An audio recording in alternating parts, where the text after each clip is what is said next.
Sampurasun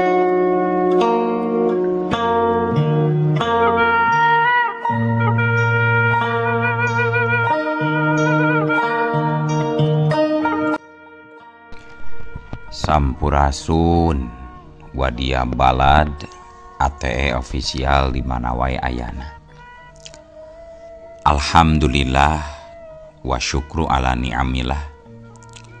Kalayan diwuwuh ku qobul anu maha agung, dibarengan ku pangijabah anu maha kawasa, diiring ku kadeudeuh kanyaah Gusti anu maha suci.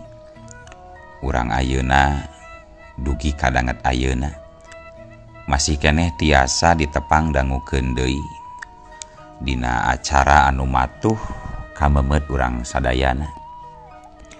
Nyatana dina pagelaran dongeng Sunda jejer carita Iblis Jatuk Rawarontek jilid kadua bagian anu ka 30 nanya pamiarsa. Ieu dongeng mangrupikeun buah karyana Cece Lasmi Indri di Palihan Bandung. Kangge Cece Lasmi ngahaturkeun rewu nuhun laksaketi kabingahan, rehna parantos ngintunkeun naskah sakaligus ngawidian mamang kangge medar ieu dongeng dina channel ATE official ieu. Atuh sumangga kanu teu acan subscribe kantun subscribe heula. Ngarah langkung pogot sareng langkung sumanget deui ka si mamangna dina enggoning medar ieu dongengna. Nging hilap di like di komennya nu saseueur-seueurna. Lainna naon mamang masok bingah kitunya upami maosan komentar-komentar ti para wargi sadayana teh. Kalintang bingahna deui upami mah link video mamang ieu dipangeserkeun atanapi dipangbagikeun. Atuh ngarah teu nyangkolong tingkana waktos sumangga. Ayeuna mah urang lajengkeun deui dongeng Iblis Jatuk Rawarontek jilid kadua bagian anu ka 30na. Kumaha salajengna sor cikopina, parsamakna, betot simbutna, pagan heula tali kolorna, bisi morosot, merezel, morozol, uzel-uzelan di tengah jalan.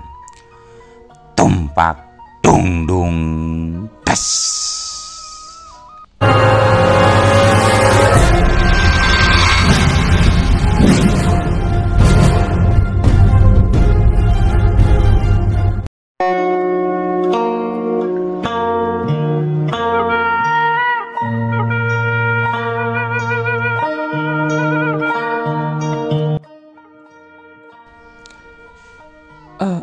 Memangna ajian Tunggul Batara eta bisa nandingan kana ganasna ajian Rawarontekna Ki Jalasetra ki?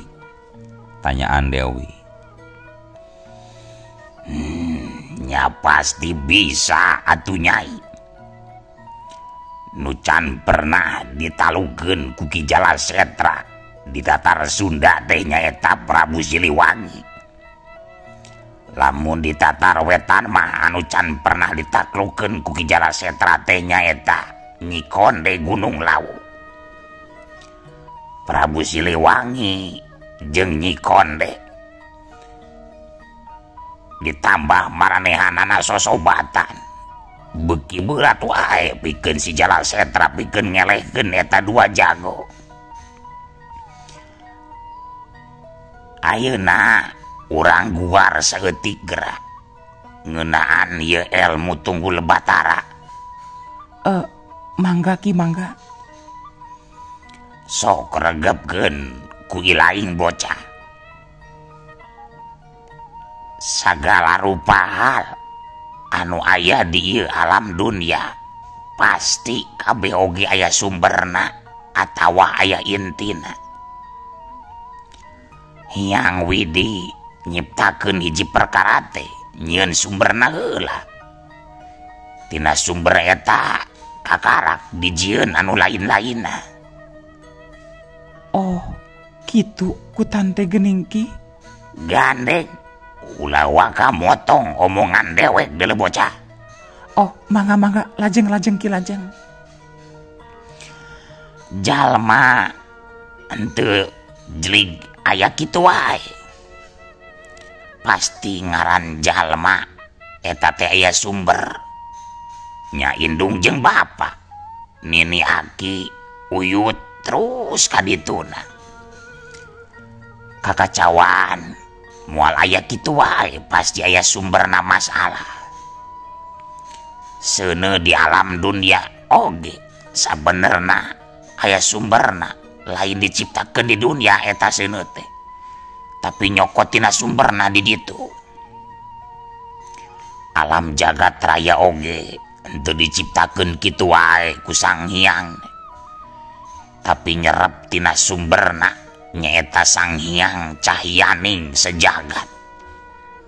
Lamun urang tengah masuk nyebutna teh Nur Muhammad.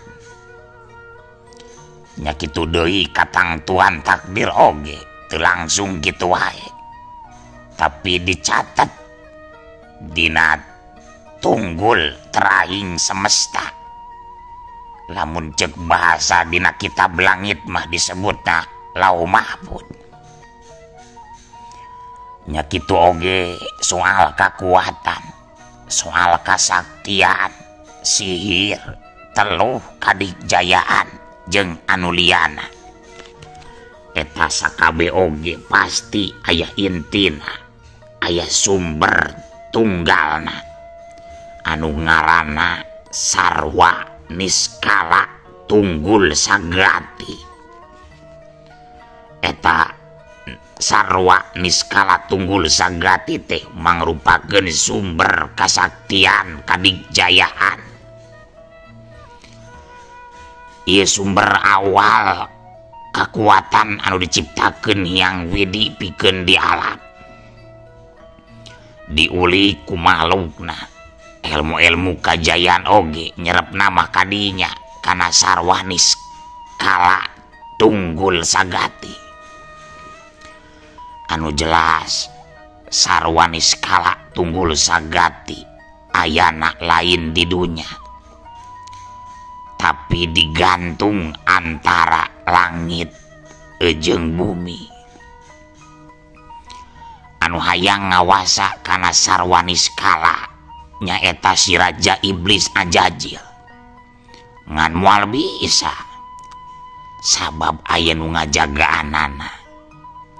Mun teh mah Raja Iblis menangkeun Sarwa Niskala, geus dipastikeun manehna bakal jadi makhluk paling kuat saalam marcapada ieu.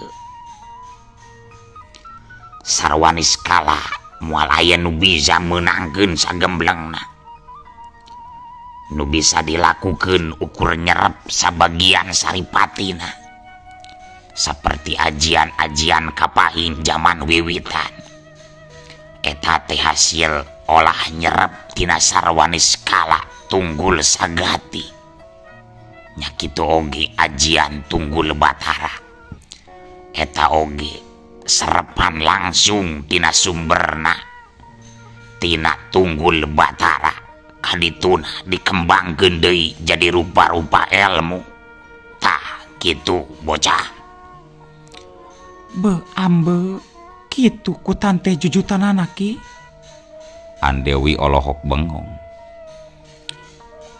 Ngan nalika keur olohok kitu, Andewi jeung kisarang mayit kagerwahkeun ku Ki Doger anu ujug-ujug gundam ngacacang. Aduh, kamana wae Nyiranda teh atuh Nyiranda. Menina be tepang sareng AA Nyiranda. Cek Ki Doger bari panona masih peureum. Sarang Demit jeung Andewi teu nuluykeun wangkongan. Ngadon ngadedengekeun Ki Doger anu keur gundam.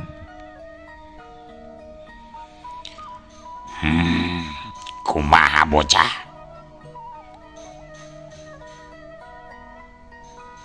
Teu kumaha ki, keun we antepkeun. Cek Andewi. Kumaha Nyiranda? Kersatu janten bojo AA nu ka-20. Kitunya Pokokna mah tenang we Nyiranda, tong salempang Nyiranda bakal ditikah ku Allah nu ka-20 nya. Ceuk Ki Doger deui lu beuki ngacacang. Andewi jeung Sarang Demit silih pencrong pada nahan piseurieun. Ngalindur gening aki-aki bau taneuh teh bocah. Cek Sarang Demit bari ngareret ka Andewi. Keun lah Ki Demit, antepkeun wae. Singket Andewi. Nya atuh ari kitu mah. Urang tuluykeun dewe guaranana. Kula ngahaja mikeun ieu kitab ka ilaing bocah. Kalawan pinuh ku pangharepan. Harepan ilaing bocah daek diwaris sarta nohonan syaratna. Syaratna da teu aneh-aneh ieu, teu ngarumpak aturan, teu ngarugikeun jalma rea. Nya naon atuh syaratna Ki? Andewi penasaran. Syaratna gampang. Kieu syaratna mah. Kusabab ajian Tunggul Batara teh mangrupakeun soko guruna di Tatar Wetan. Jadi di mana hidup geus nyungsi ngawasa ajian Tunggul Batara. Daek teu daek ilaing bocah kudu cicing ngarenggenek di Tatar Wetan. Tepatna leuwih alus ngajedog di Gunung Lawu nuluykeun Nyi Konde. Hah?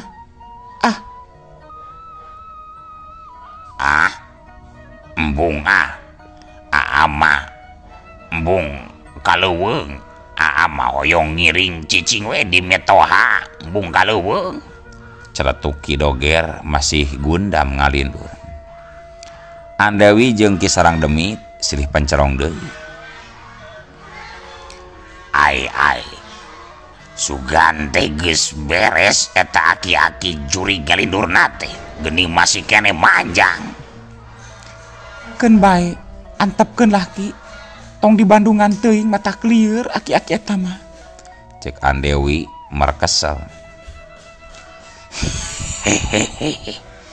Nyakeun atuh. Jadi kumaha bocah? Nah ilaing siap nohonan syaratna. Pami kitu mah syaratna. Panginten keur sawatara waktos mah abdi bade ngemut heula Ki. Abdi hoyong nimbang-nimbang heula. Cek Andewi can waka mere kaputusan. Sabab manehna oge bingung can kapikiran siap jeung henteuna cicing ngarenggenek ngageugeuh atawa nguncenan Gunung Lawu. Nya sok timbang-timbang heula we. Pikir-pikir bulak-balik nah siap jeung henteuna. Ilaing ninggalkeun Tatar Sunda. Pikeun hirup ngarenggenek di Gunung Lawu. Sok pikirkeun heula, kitu ta bocah. Mohon Ki, hampuranya ku ayeuna abdi can bisa mutuskeun. Abdi prayogi ngemut heula. Teu nanaon, sagala oge kudu dibarengan kupol hate. Moal bisa setengah-setengah. Ngan sakadar ngingetan we dewek maka ilaing deuleu bocah. Ngemutan naon Ki? Cek Andewi. Dewek rek ngingetan. Lamun mah muridna si Dewa Pedang Jalakumpai. Anu ngaranna si Rubaya Lembulawe. Kiwari manehna keur aya di Tatar Sunda. Bejana mah cenah si Rubaya Lembulawe teh rek miluan Sunda Makalangan. Tinang tuh ilaing bocah bakal adu hareupan jeung eta muridna si Jalakumpai. Soal eta abdi tos terang Ki. Abdi kangtos bakal adu hareupan jeung murid Dewa Pedang. Sakadar ngingetan oge dewek teh. Kade jurus pedang jisangna Sirubaya Lembulawe mangrupakeun jurus pedang paling puncak sajagat kiwari. Sanajan dilawan ku jurus pedang kilat maya digabung jeung kilat beraja milik Nyi Konde digabung sakaligus tetep moal bakal nguntup kene pikeun yang hareupan ajian naon ajian pedang jisang. Hidup meureun bakal ngandalkeun jurus pedang bayangan sukma pikeun ngaladenan si Lembulawe. Tapi kula masih kene hamhang, masih kene ragu. Jurus pedang bayangan sukma asa ragu bisa ngelehkeun jurus pedang jisang. Sabab jurus pedang jisang geus nincak dina kasta dewa, ngandung sababaraha tahapan. Oh, jadi pedang jisang teh aya tahapan-tahapan Ki? Aya deuleu. Naon wae kitu ki tahapanana? Jurus pedang jisang teh yeuh bocah eta teh geus kasta dewa. Aya tahapan-tahapan anu lumayan. Tahapan kahiji aya anu disebut Jisang Narada. Tahapan kadua aya Jisang Rakean Kudama. Tahapan katilu aya Jisang Sasendra. Nu kaopat nu pamungkasna nyaeta tahapan Jisang Senbadra Serbuan Gerbang Langit.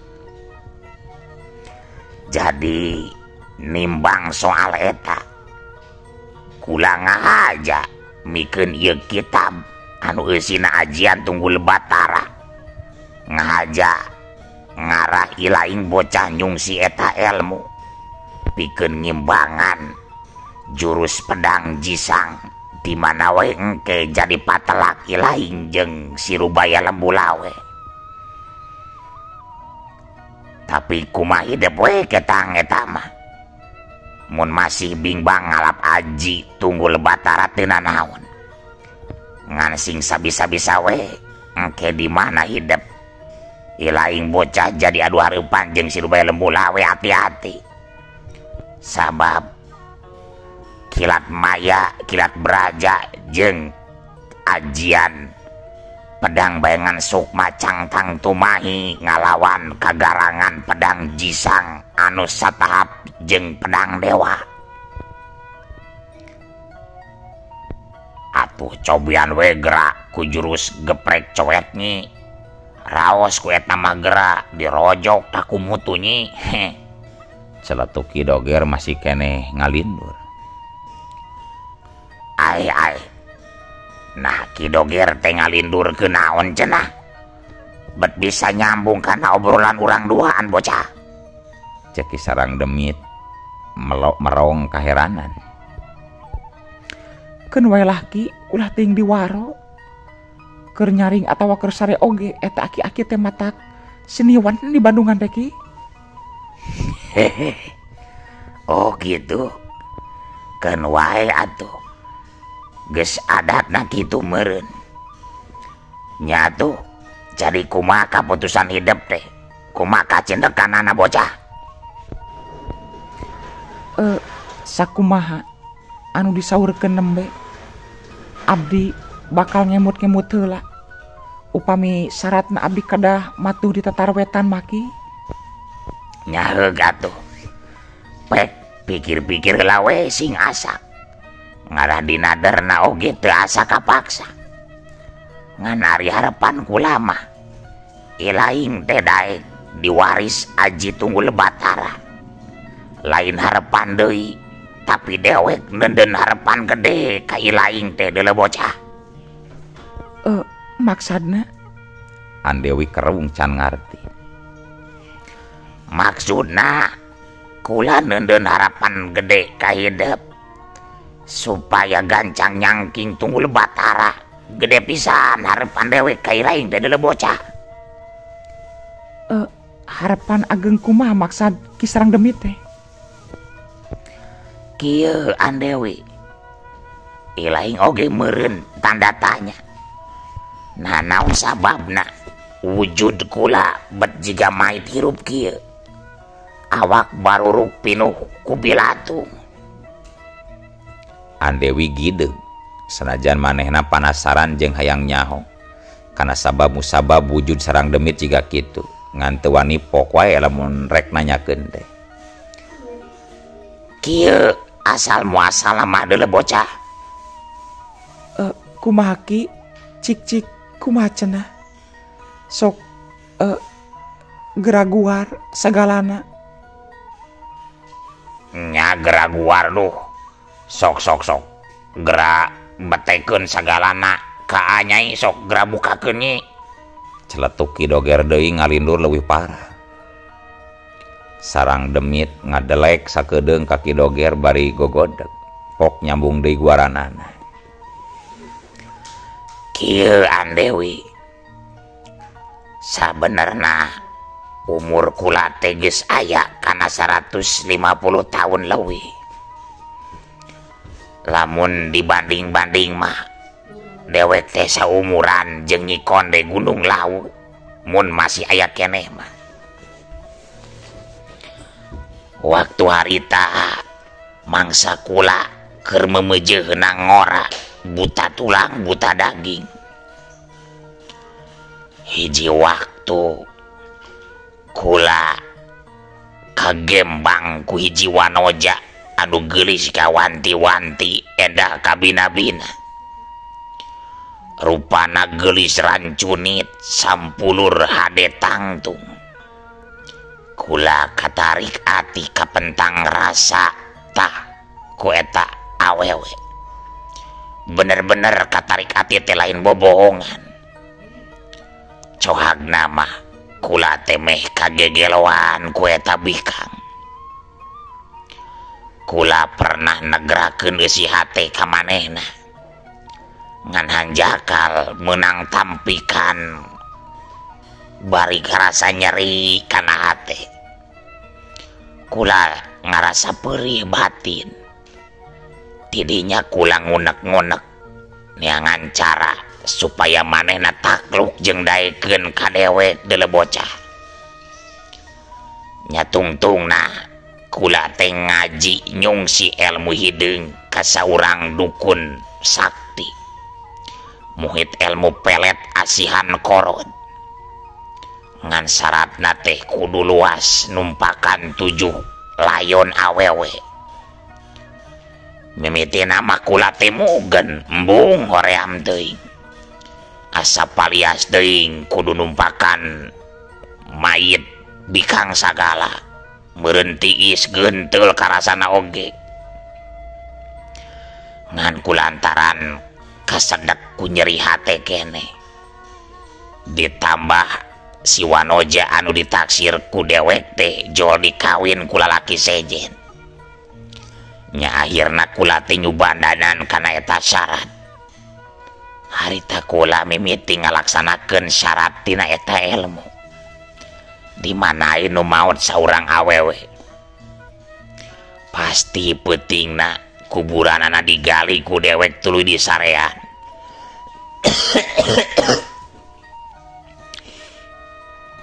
Kitu jeung kitu wae. Salila 3 bulan nepi ka tutug sampurna sapat nyarean 7 layon bikang. Ngan satu tas kitu teuing karma, teuing supata, teuing kunaon. Ieu waruga dewek ti luhur nepi ka handap jol-jol baroro ararateul jeung marerang. Mimitina mah saeutik lila beuki lila ngalobaan bari nyamuangkeun bau buruk kitu tah deuleu bocah. Andewi ngabandungan guaran Kisarang Demit polohok bengong. Awakna kukurayeun ngararei ku ngabayangkeun nyarean mayit ge asa ginggiapeun. Teu nyangka Kisarang Demit bisa nekad seperti kitu ngalakukeun hal anu teu lumrah timbang gara-gara ditampik sapajodogan ku hiji awewe. Jadi gitu asal muasalna teh ki? Cek Andewi. Nya kitu. Sakujur awak dewek lila kalilaan terus nambah borokan, nambah deui tuluy nambah deui nepi ka buruk bilatungan. Anu akhirna dewek teu beda jeung bangke geus buruk tapi hirup. Ke anu can kahartos ku abdi. Nah Kisarang Demit masih kene hirup sanajan awak tos buruk kitu oge geuning ki. Kunaon masih kene hirup? Sedangkan Nyi Konde tos pupus, Prabu Siliwangi tos ngahiang, tapi kunaon geuning Kisarang Demit masih kene hirup? Tah, justru eta pisan masalahna teh deuleu bocah. Awak buruk jiga bangke, tapi kayaan masih kene hirup. Eta anu nyieun kulana langsa seumur-umur. Nepungan dulur atawa baraya moal bakal daraikeun narima ari kayaan dewek jiga kieu mah. Rasa kaduhung ngagunung-gunung tarati heula. Neang ubar berkaditu berkadieu eueuh anu metu. Harita bakating dewek ku geus ngarasa aral. Nya dewek teh nyobaan nelasan pati erek maehan maneh. Tapi angger teu pae-pae. Sabaraha kali nyobaan nelasan diri di kitu di kieu angger masih hirup deuleu bocah. Takdir jiga rek nutaskeun hukuman karma seumur-umur ka diri kula jiga nama bocah. Duh, hawatos teuing atuh Kisarang Demit, hawatos. Cek Andewi bari paromana ngalimba. Tah, dina hiji waktu aya hiji jalma ngabejaan ka dewek. Dewek dititah indit pikeun nepungan Nyi Konde nu aya di Gunung Lawu. Cek eta jalma cenah anu bisa ngancurkeun karma anu aya di diri kula. Iwal ti kudu kusoko guru na Nyi Konde. Nyaeta ajian tutungkusana Nyi Konde nu katelah ajian Tunggul Batara. Atuh dewek teu loba mikir panjang deui. Nya akhirna dewek teh miang nepungan Nyi Konde di Gunung Lawu. Sanggeus nepi ka hareupeun Nyi Konde teu sirikna sujud-sujud dewek teh minta tulung ka Nyi Konde. Mun teh mah teu bisa diubaran kene. Paling ente bisa nutaskeun umur kula, maehan kula. Tapi cek Nyi Konde harita, cek Nyi Konde teh ari ngubaran mah teu bisa. Ngan soal ngancurkeun waruga dewek mah nepi ka paragat nyawa saancur-ancurna bisaeun cenah cek Nyi Konde. Dewek teh nanya ka Nyi Konde kumaha carana ngancurkeun awak anu sakieu hese paehna. Cek Nyi Konde teh eueuh deui carana, iwal ti ku jalan dihancurkeun ku ajian Tunggul Batara cenah. Tah bubuhan hirup geus asa teu guna, nya kula teh mending dibinasa we sakalian. Cek Nyi Konde teh daguan we isuk pageto cenah engke ku kami rek dihancurkeun waruga ilaing. Ngan kulantaran Nyi Konde boga panyakit limpuran. Pas isukna jadi kapopohokeun. Kukula diingetan deui, tapi jawaban Nyi Konde teh isukan diwe cenah ayeuna mah cara rape. Pas isukna deui kapohokeun deui wae. Kitu jeung kitu we. nepi ka teu jadina dewek dihancurkeun waruga ku Nyi Konde. Nu jadina mah kula teh ngarenggenek ngabadega ka Nyi Lawu salilana. Sameme akhirna datang Laraspati miguru ka Nyi Konde Gunung Lawu. Cukup jelas guaran si Sarang Demit. Soal sabab musabab warugana jadi tebeda ti mayit hirup. Andewi langsung bisa ngajudi arah maksud Ki Sarang Demit. Jelas nama Ki Sarang Demit teh pangnamikeun papatan aji tunggul Batara ka Andewi supaya Andewi engke bisa ngancurkeun waruga si Sarang Demit anu ayeuna ngarasa kata langsara ku boga waruga model kitu. Jadi maksud Ki Sarang Demit masihkeun ieu ajian teh supaya abdi bisa ngabinasakeun Ki Sarang Demit.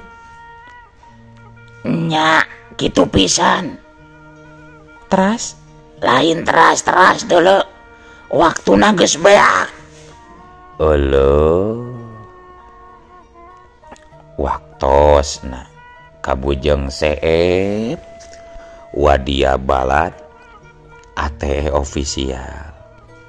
Keun atunya ieu dongeng teh urang cekapkeun we heula dugi ka dieu. Insyaallah enjing pageto baris dilajengkeun deui. Atuh ku kitu ku kieuna mamang saja amit mungkur amit mundur ti payunan para wargi sadayana. Hayu ah. Assalamualaikum warahmatullahi wabarakatuh.